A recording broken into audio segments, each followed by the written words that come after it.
me press the record button, and I'm trying to get my camera going here. Let's see if I can turn some things around so that we can get that going. Can you hear me? Yes, how are you doing today? I am well. Thank you for asking. Let's see if we can get my camera going.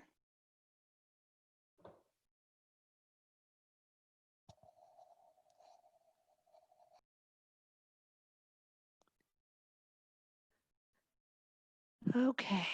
Well, I don't know what's going on with that. Some days are like that, but that's okay. We'll just roll with the punches today. Someday, some days we have to do that. Can you see my screen? Can you see the PowerPoint I'm sharing?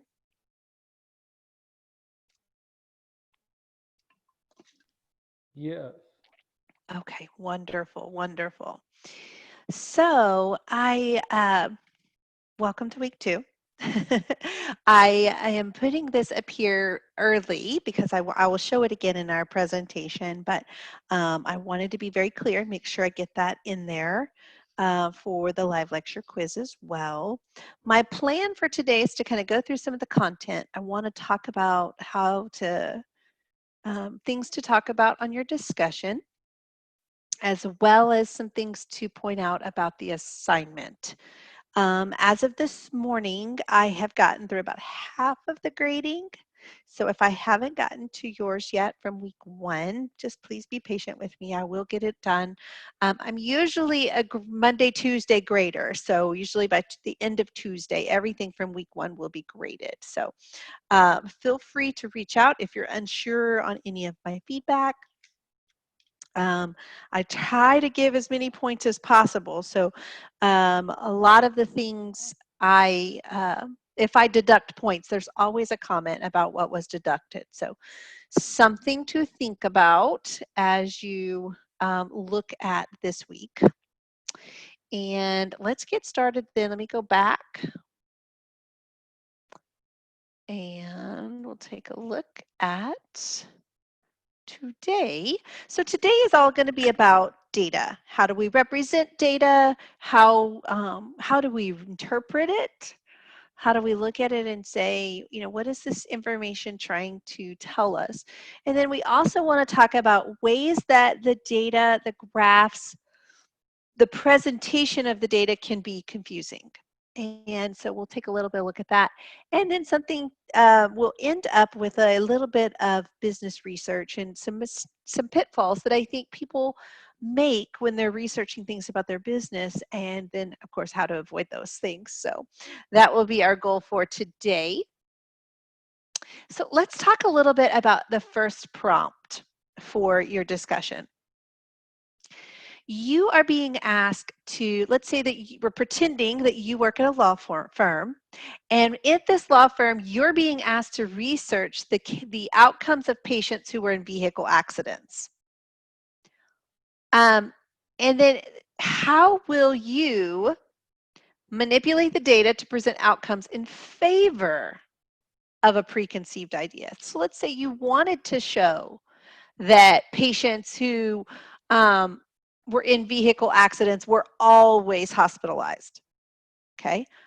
How would you manipulate the data to show that? That's what you're talking about for your first discussion. You know, you might look at one thing that I always consider when I'm looking at manipulation of data is what cases, what accidents are you actually going to look at here? See, if you look at all of them, then what you want the data to say may or may not be true. However, if we only look at certain cases of data, then you know what? I can make the data say anything that I want to. I'm going to give you an example that's not at the law firm, but it's an example. So let's say I want to find out how many people like lollipops. I know, sounds childish. Okay, but follow with me here. If I want to find out how many people like lollipops, and I believe that a lot of people like lollipops, I'm going to think about how can I make my data say that? I've got it. If I only ask 5-year-olds who likes lollipops, And the chances of 5-year-olds saying that they like lollipops is very, very high. Okay, that's just an example and a very childish example of how I can make the data say what I want it to say if I only select the right people to ask. Okay, now if I ask the general public, or let's say I ask people over 30 about lollipops, I may or may not get that a lot of people like lollipops. But I can almost bet you that if I ask 5-year-olds, I'm going to get a lot that say they like lollipops. So that's just an example, okay, and a very childish one, I'll admit. But hopefully it helps you get to thinking about, what would I do when I'm researching these vehicle accidents to make it so that, what if I want to show that the majority of people who are in vehicle accidents end up in the hospital?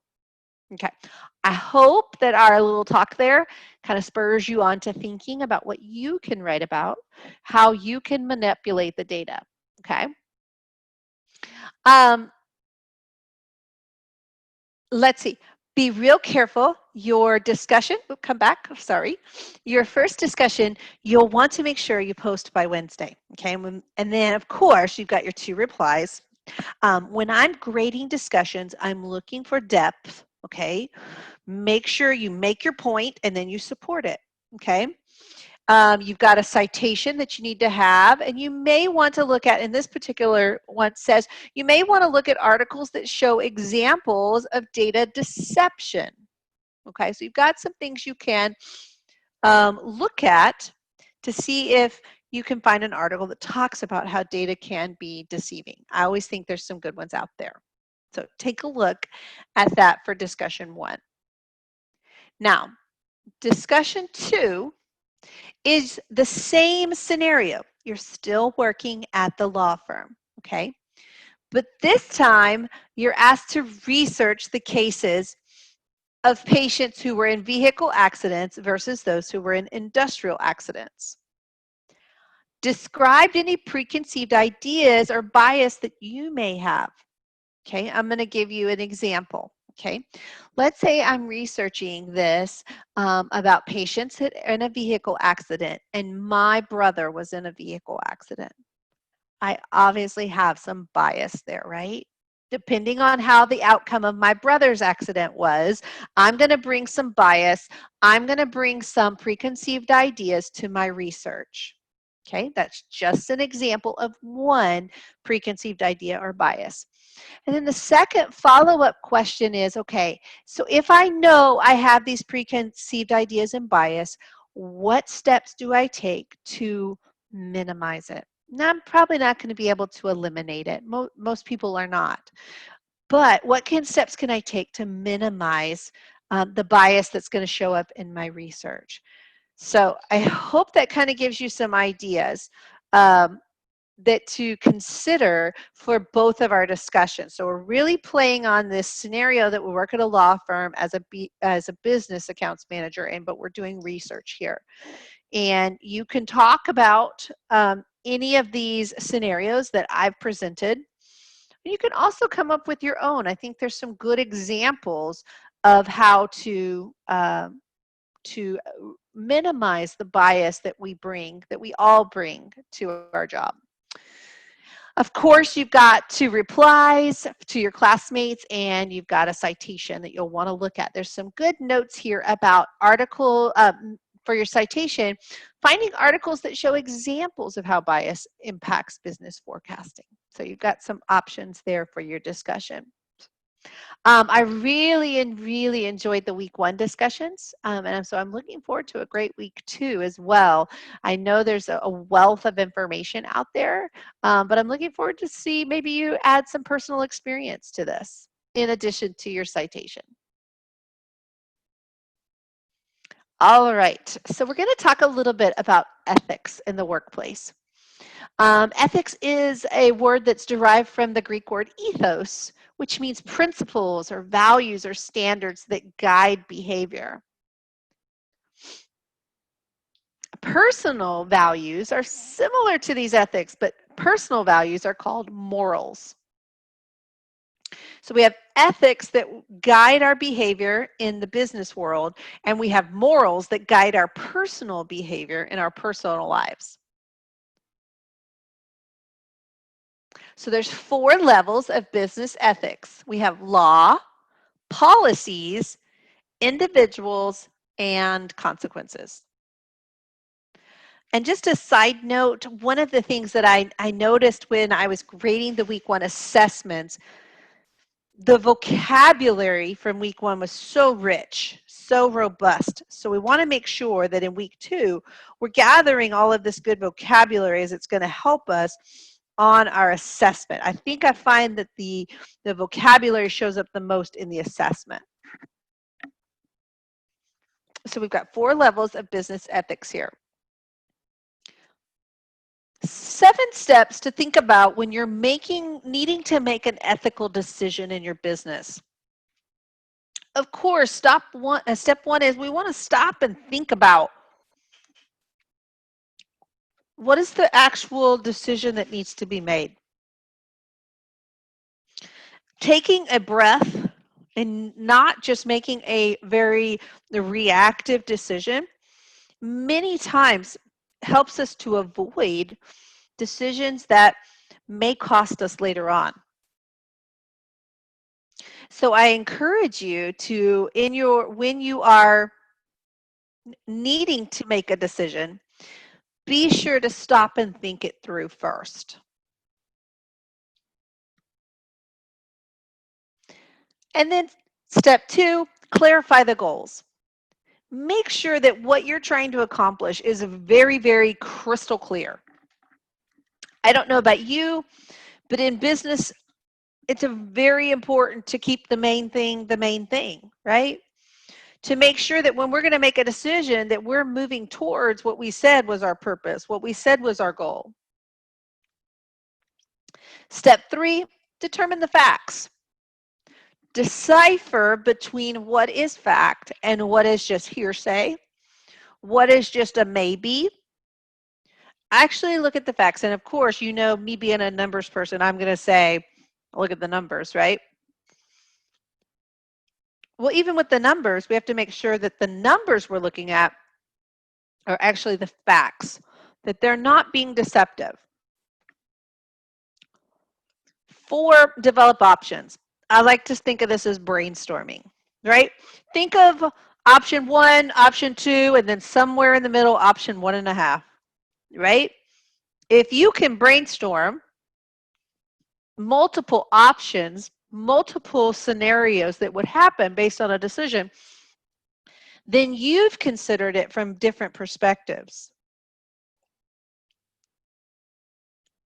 Of course, step 5, we want to consider the consequences. Think about if I do this, if I decide this, then what's going to happen to this?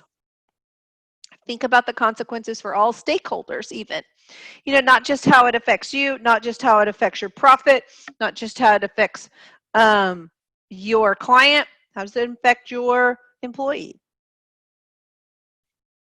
And then step 6, choose. Make a decision. Sometimes I think we miss out because we don't make a decision and we don't realize that not making a decision is actually making a decision. And of course, then step 7, we want to monitor the progress of our decision. You know, what happened after we decided. And then make changes. If we need to go back and say, hey, I was wrong, let's make another decision, we can do that. Okay, but we can't do that if we're not monitoring and we're not closely watching to see how that situation played out. So good steps here. And you know what? Honestly, these steps are good steps to make a decision, not just in business. These are good steps to making good personal decisions as well. So there's a history here of ethics. You know, it was brought about in the 70s that we began to start training employees to think about, hey, we are responsible for our decisions. We are responsible for the decisions we make and how it affects other people.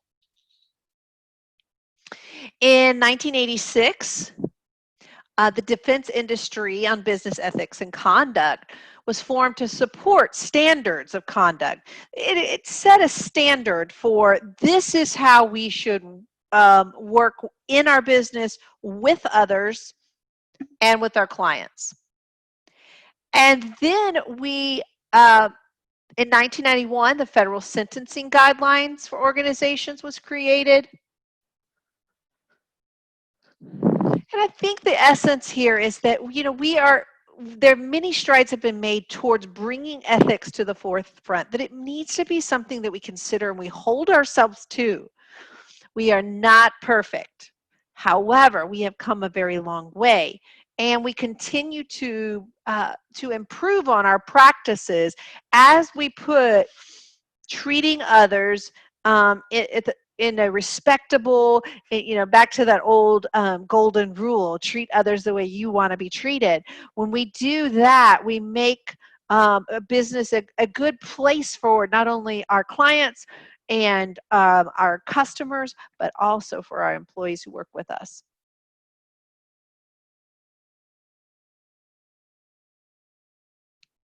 So why does ethics go wrong? Excuse me. Let's take a look.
Okay, so I'm working on my sound here. I do apologize.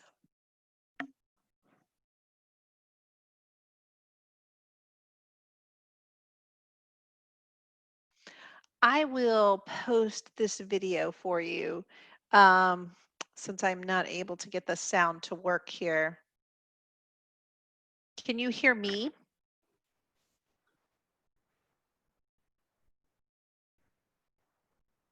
Okay, is that better? Can you hear it clearer?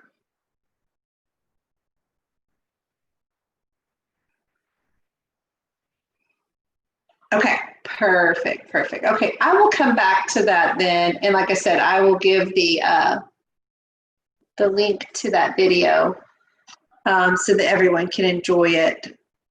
Let me share my screen then. Okay, so let's switch gears now and then talk about how do we evaluate or examine the numerical data that we find to find out if it's misleading or not.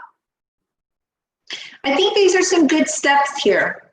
We definitely want to define the variables, okay? We need to know what are the unknowns here that we're actually, or what are the characteristics that we are assessing here. Are we talking about age and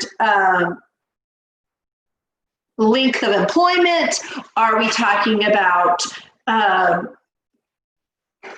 time spent driving and speed. We need to know what is involved when we look at data. Second step, collect the data from appropriate sources, okay? Just like with my study I was gonna do about lollipops, going to 5-year-olds only in my study is not gonna give me a good assessment or good picture of the entire population. I need to go to appropriate sources. The third step here, I think, is where we actually can, we get to start sorting the data, and we need to organize it in tables. When data is just written down on scraps of paper and lists upon lists upon lists, we get overwhelmed by the chaos. So instead, try to organize the data in a way that is meaningful and helpful for you understanding. And then the fourth step, visualize the data by developing charts. We're going to talk a little bit about bar graphs, line graphs, circle graphs, and which one actually fits your data the best. Once you have organized and you visualize your data in your charts, then you'll want to analyze the data in those charts and tables. It's a good process. Takes a little bit of time as you collect your data and organize it. Why would we want to collect numerical evidence? Well, here's a few examples. Maybe you have a marketing research analyst. They want to assess the effectiveness of a new television advertisement. They're going to look at the numerical evidence to tell that. To say, hey, was this ad on TV effective or not? Did it accomplish what we wanted it to accomplish or not? If it didn't, of course, they're going to probably change the ad, right? The second one, a pharmaceutical manufacturer needs to determine whether a new drug is more effective than those currently in use. They're going to look at numerical data. They're not going to say, oh, the patient felt better. Right? They're going to say, on a scale of 1 to 10, 10 being the best, 1 being the worst, how do you feel? Right? They're going to try to quantify that information with a number. An operations manager wants to monitor a manufacturing process to find out whether the quality of the product being manufactured is conforming to company standards. Again, they're going to want to put a number to this. And finally, an auditor wants to review the financial transactions of a company in order to determine whether the company is in compliance with generally accepted accounting principles. So you've got some situations here in business where having a number associated with the effectiveness of a product or a process is going to allow the business and the business leaders to make decisions. And that's why we want numerical evidence. Okay, so when we collect our numerical evidence, we have 2 sources of data. Our first source is a primary source. This is data that the data collector is the one using the data for analysis. So for instance, data that might be pulled from a political survey, data that was collected from an experiment. If I observed the data and I wrote it down, then that is a primary source of data. A secondary source of data is where I'm not the one collecting the data, but I access the data someone else collected. For instance, if I go to a class of kindergartners and I ask them the color of lollipop that they like, that is primary source data. If the teacher asks the kindergartners what color lollipop they want, and she gives the data to me, then that becomes a secondary source. You see the in-between, right? You see the in-between passive information. A lot of times secondary source data is something that we get off of the internet, or it's published in a journal. We access it after it has been collected by someone else.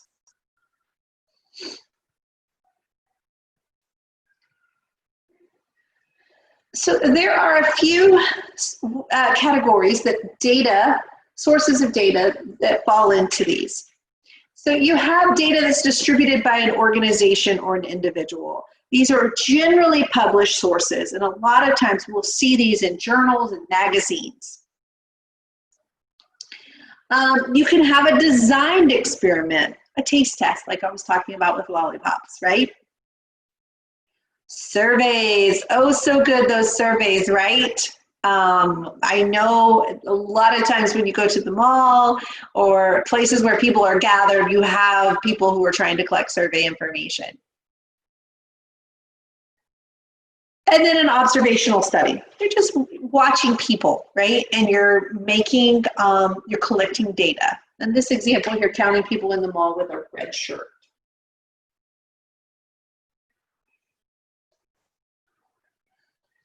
Okay, so what types of data do businesses distribute? Well, most businesses are going to distribute financial data. This could be, and when we say distribute, please don't think that they're distributing it to the mass public, okay? But if a company is going to give its data, sometimes it's going to give it for financial purposes. Let's say that a business is trying to acquire an SBA loan. They're going to need to give over their financial information in order to qualify for the loan. You've got industry or market data that market research firms will give to businesses to help them know, hey, this is what the market's saying about your product. And then we've also got information that you would find in a daily newspaper, like stock prices, weather conditions, sporting statistics. Oh, gotta love those, right? But these are all types of data that are distributed by businesses.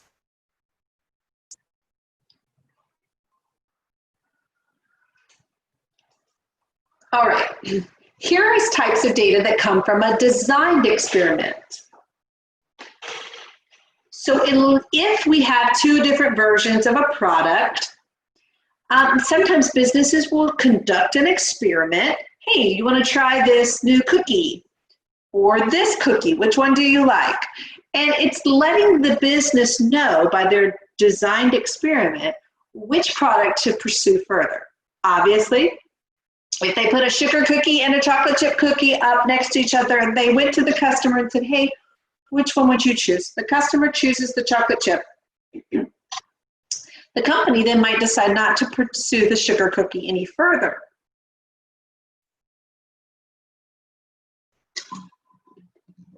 However, it's a designed experiment to give them immediate feedback. Material testing is also a type of data that comes from a designed experiment. And of course, market testing on an alternative product promotion to determine which promotion to use more broadly. So lots of product research with your designed experiments.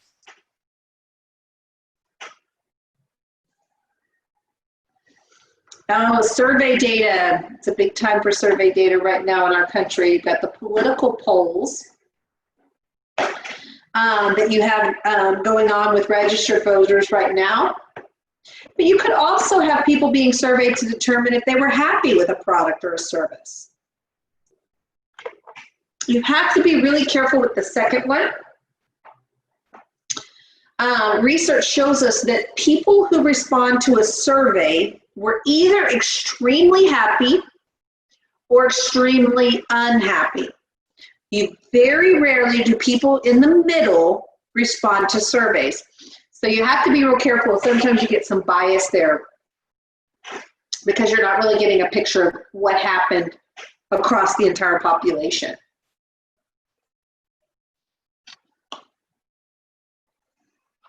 Here we've got some data from observational studies. Remember, these are the ones where you're sitting at the mall and you're counting the number of people that go by with red shirts.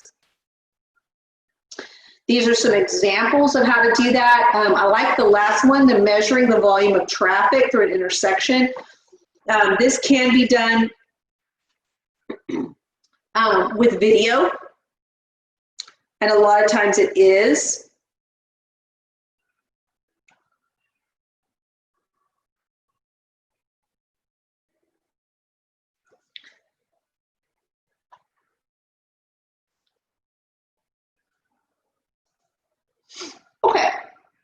And a few references here for some of the data that you're going to see. Because we're going to look at how data can be used to mislead the audience. This is going to be leading into assignment for this week. In order for a graph to be considered well created, your graph should not distort the data, meaning it should hold the true value of the data, meaning you should be able to tell based on it, you know, were the sales at $5 or were the sales at $5,000?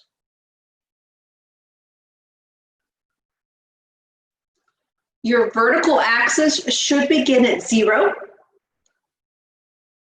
And everything should have a title, should be labeled, and be as simple as possible. We don't want to overcomplicate a graph just for the sake of complicating it. And so you're going to be looking at graphs in your week 2 assignment. Look at the 2 graphs that I have here.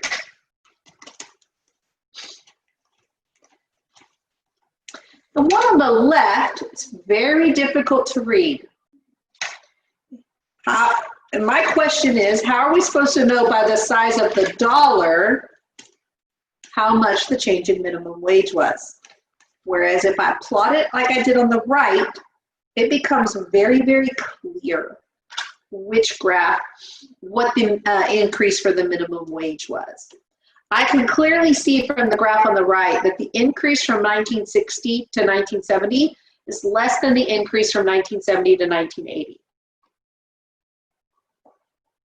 That becomes very easy to see when a graph is clear and simple.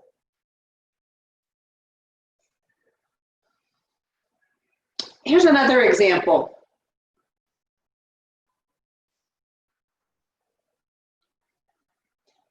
Same data, different representations. Based on this information here, and why this one, by the one on the left, is not the best presentation. If you look at those sophomores, looks like there were about 150 sophomores who received A's. When I look at the graph on the right, looks like about almost 30% of the sophomores made A's. All that tells me is that there were fewer sophomores than any other grade. And so when I do the frequency, when I look at the number of students on the left, it's deceiving because it looks like sophomores did not have as many students to make A's as everybody else. But if I look at it in light of, hey, there weren't as many sophomores, then the graph on the right shows me a more true picture of what's going on.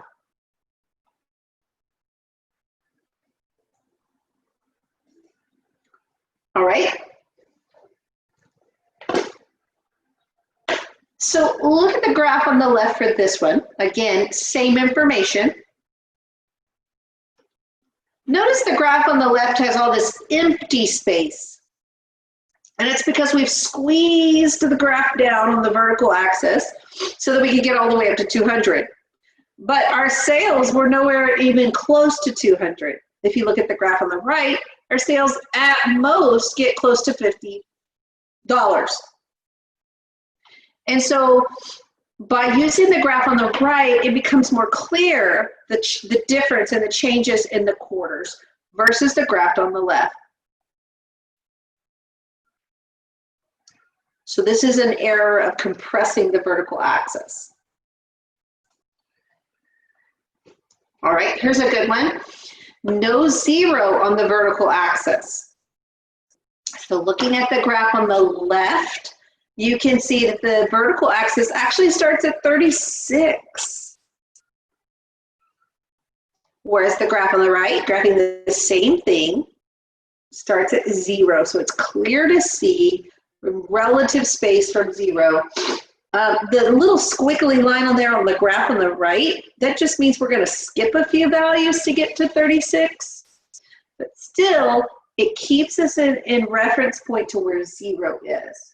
We can tell by the graph on the right, a little bit more clearer, our sales were never close to zero.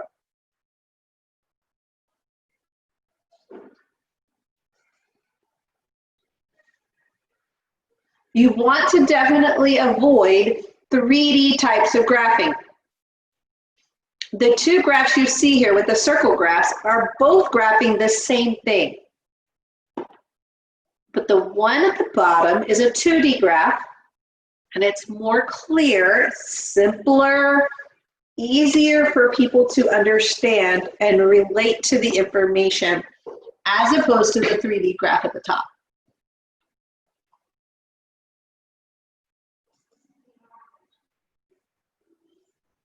Sometimes numbers are used to mislead an audience strictly by error, right? It just was totally unintentional. People who just didn't know any better about how to create a graph. People who just didn't know any better about how to conduct an experiment to collect data. You can also have questions, loaded questions can cause your numbers to mislead an audience. A loaded question is where you say, you don't like lollipops, do you? Right? So by asking it in that way, you don't like lollipops, do you?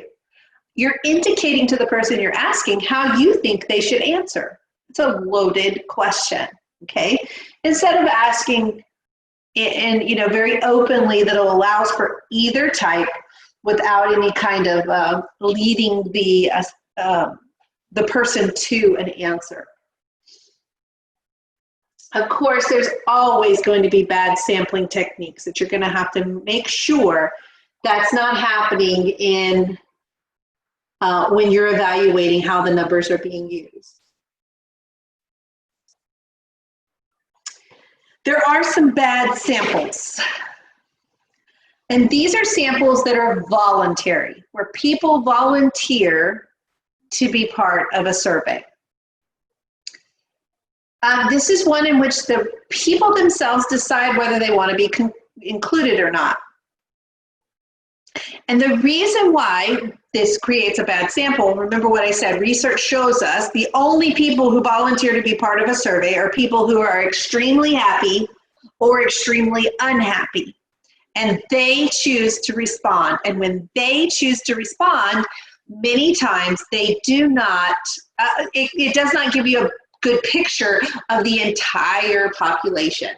So you have to be careful about voluntary samples, although they're the ones that require the least amount of work, truthfully. We do have to be careful about making sure that we get a good picture of the entire population.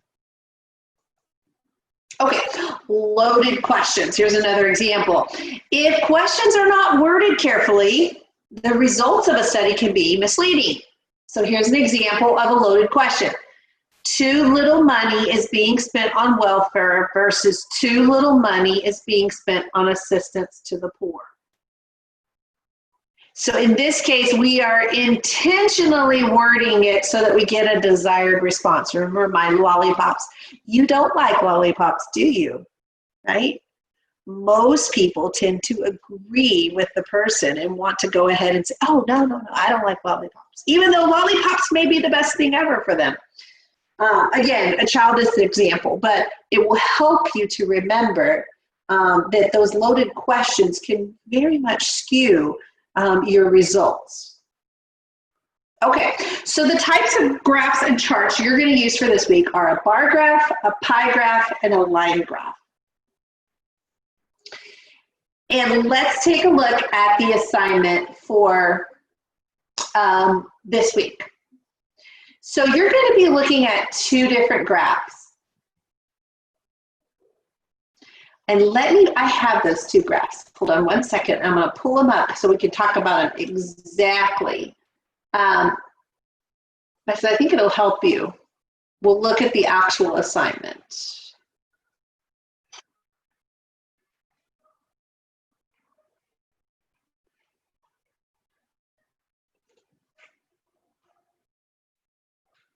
All right, let me share again here. Okay, let me know when you can see my two graphs for assignment 1. Assignment week 2 assignment part 1. Okay, so here's the gist of this problem. What you're going to do. You have been asked, you have a company that wants to give, sorry, you want to have another business, an investor that wants to give your company money, okay? In order to give you money, the investor wants to know that, hey, you're actually doing good in business. Knowing that scenario, which graph would you give the investor to show them, hey, we are doing good in business? Would you give them graph A or would you give them graph B? Think about it. Which one would you give them?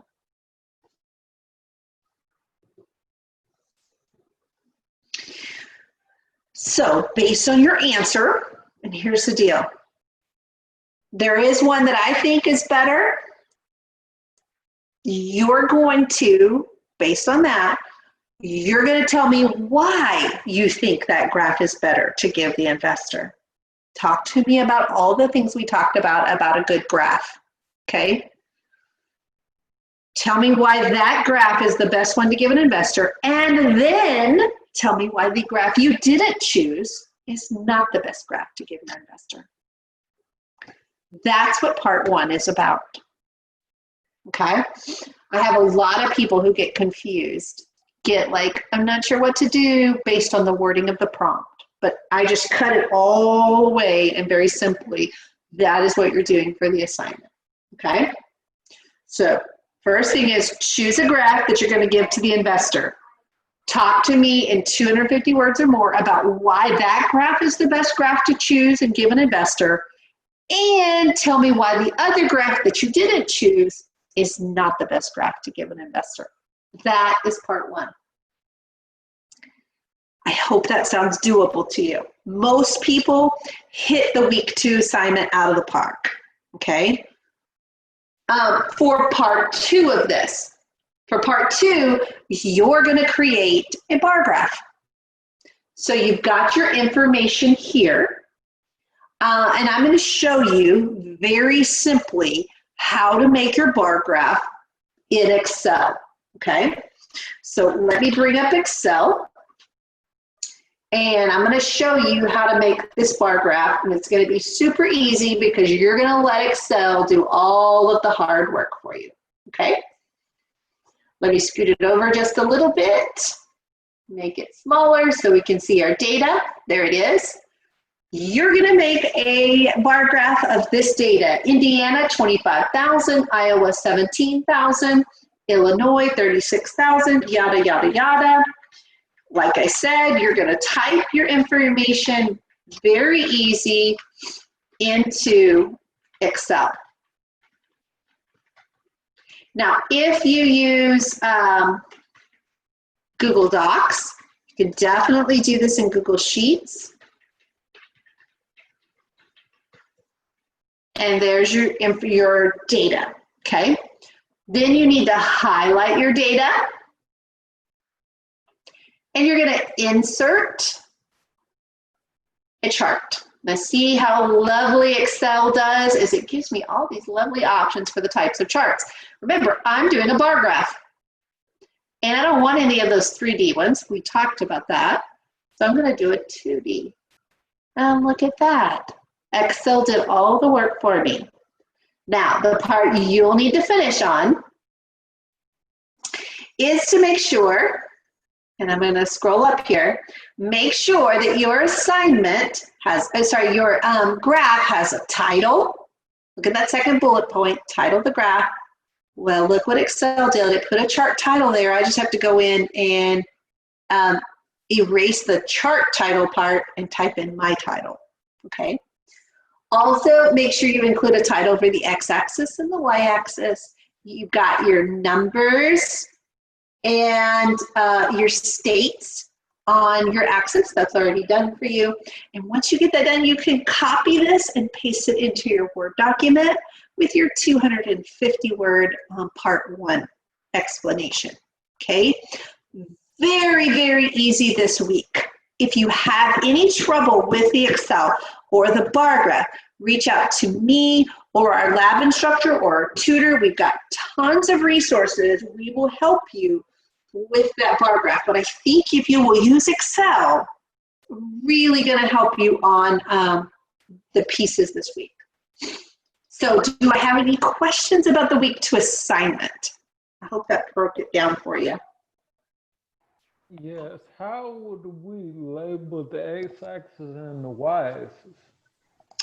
If you label the x-axis and the y-axis, I believe you have to turn on that setting.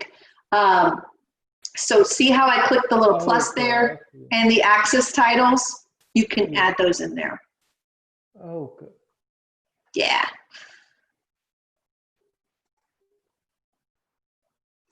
Okay. Let's keep going then. We talked about the bar chart, and then we'll have a line graph,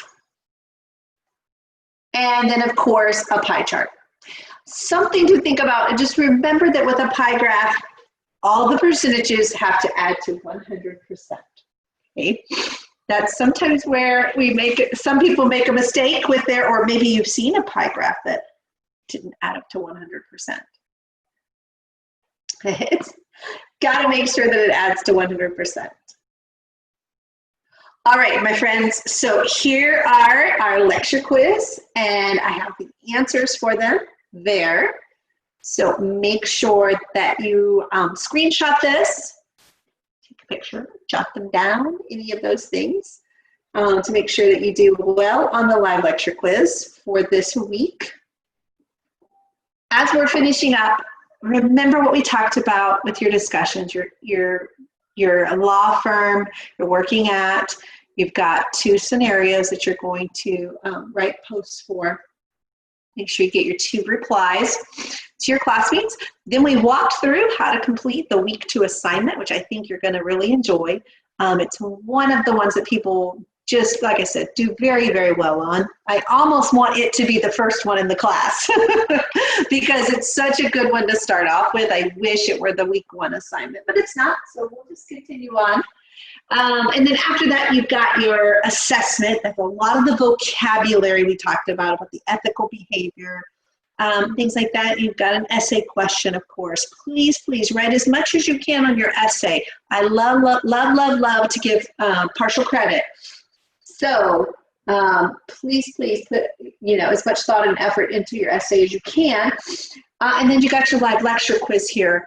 All the answers there in the bold. So hopefully that helped you this week.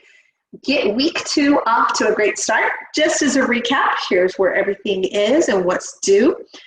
I know it is tempting to put off the assignment because sometimes it requires the most work. However, it is worth the most points. So keep that in mind. Your discussion points are pretty easy to earn. Just make sure you hit all of those bullet points. And don't forget your 2 replies. Like I said, very, very easy to earn if we just take the time to do them. So questions for me? Anything else I can answer as we wrap up today?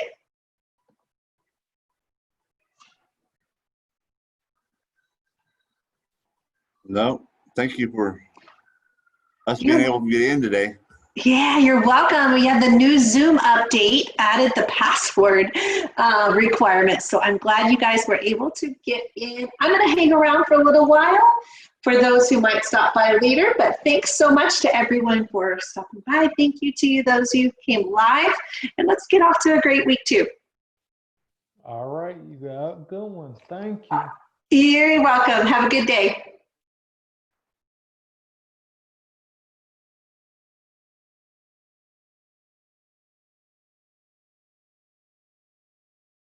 I'm going to go ahead and talk about that week.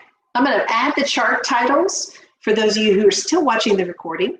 I'm going to add the chart titles here just as kind of walk through that. I think this is a great place. I'm going to put, these are the states. So I thought maybe I would just put states there. If you didn't catch what I did there, I just pushed the little plus button there and clicked on the axis titles. That gave axis titles for both of them. And put them in the right location. So let me go back a little bit and find out. I believe those needed to be. Let's see what that was. Cells, medical cells. So I'm going to put that in my vertical, medical cells. There, and then one thing I love, if you will just highlight this chart and right click it, you can copy and then drop it into your Word document. I think that will definitely help you with your week 2 assignment, okay? So let me go back to my PowerPoint. So we talked about the the week 2 discussion 1. We talked about discussion 2, minimizing our bias as much as we can. Then you've got your written assignment. That's where you're going to choose one of the charts, A or B, and tell me why it's the best graph to give your investor. Then you're going to do the week 2 assessment. Remember, you've got an essay, and then you've got those vocabulary-driven questions. Make sure you watch out for those. And you've got your live lecture quiz, which let me put those answers up one more time for those of you who need those.